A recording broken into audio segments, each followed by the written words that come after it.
Bonjour à tous, pour cette capsule d'un bout d'ailleurs chez vous, nous sommes toujours au dépôt de la maison d'ailleurs. Je dois vous avouer que je suis un grand fan de Lego et j'ai cru repérer un truc tellement bien. Vous allez voir, si vous êtes fan de Lego et de Star Wars, ce qui est mon cas, regardez le Faucon Millenium, la dernière version de 2019, celle qui a plus de pièces que d'étoiles dans l'espace. Danilo, Oui. je vais te montrer quelque chose de sympa en Lego justement. Bonjour Fred. Bonjour.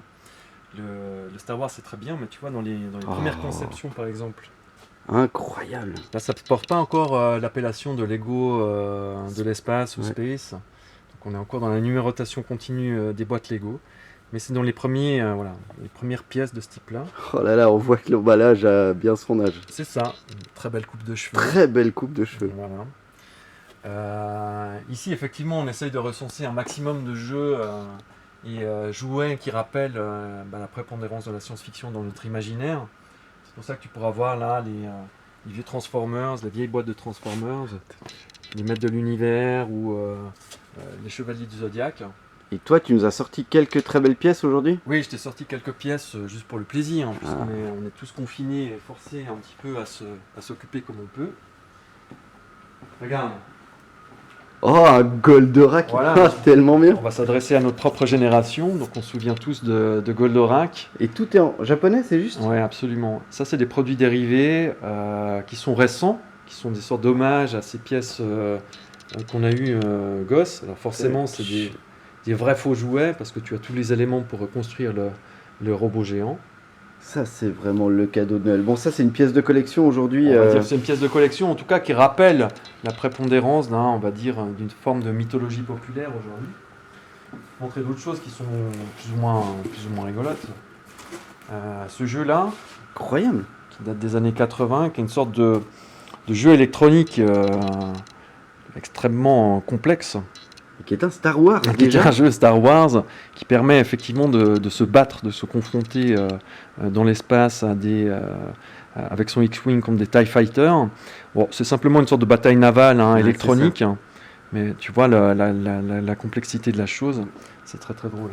L'évocation de l'objet, on est dans l'histoire de l'informatique aussi, puisqu'on a déjà ces formats comme ça. Quasiment, comme je t'ai dit, on a beaucoup de jeux, de jouets, de boîtes de jeux type jeux de rôle et autres. Mais pas que, Commando. C'est Edouard Commando, c'est assez drôle parce que c'est le créateur en fait de Donjons et Dragons qui s'est essayé à créer un jeu de rôle, on va dire de science-fiction, qui est un des grands ratages de sa carrière. Il a trouvé très peu de succès. Il faut admettre que le graphisme lui-même est assez raté. Tu vois, en termes de jeux jouets, on a aussi, on parlait des jeux vidéo et des supports. Alors pareil, on n'est pas un musée spécialisé dans le jeu vidéo, le support. J'ai jamais vu ce machin.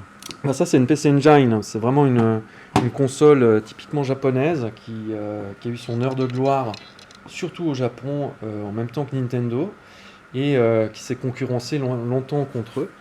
Puis Et, ça a disparu. Oui, ça a complètement disparu. Tu vois, à l'époque, Oh, la taille des disquettes. ouais, ça s'appelle des U-cards. Donc c'était vraiment comme une carte de crédit. Donc là, tu as les pins d'insertion et la mémoire est à l'intérieur.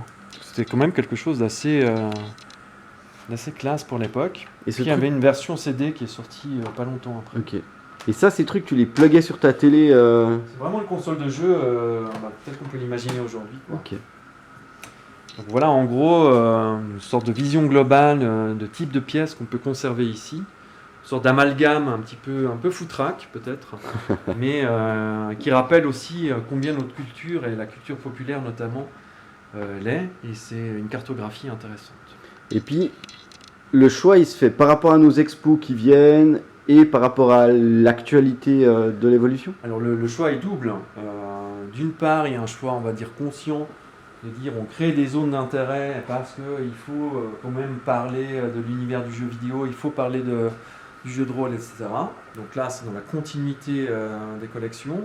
Et puis forcément, au coup par coup, suivant les expositions telles qu'elles sont créées, on va alors aller spécialement chercher et dénicher des pièces. Pour notre expo jeu, par exemple, on a beaucoup travaillé les jeux de rôle. Pour une exposition qui sera sur Utopie, on ira chercher là des textes utopiques, par exemple. La dernière fois que je suis venu, Ouais. j'ai vu une grosse machine à écrire verte. C'est ça. Mais pourquoi on a une grosse machine à écrire verte? Bah, je te propose qu'on regarde ça la prochaine fois. Ok, très bien. Alors, à tout bientôt. À bientôt.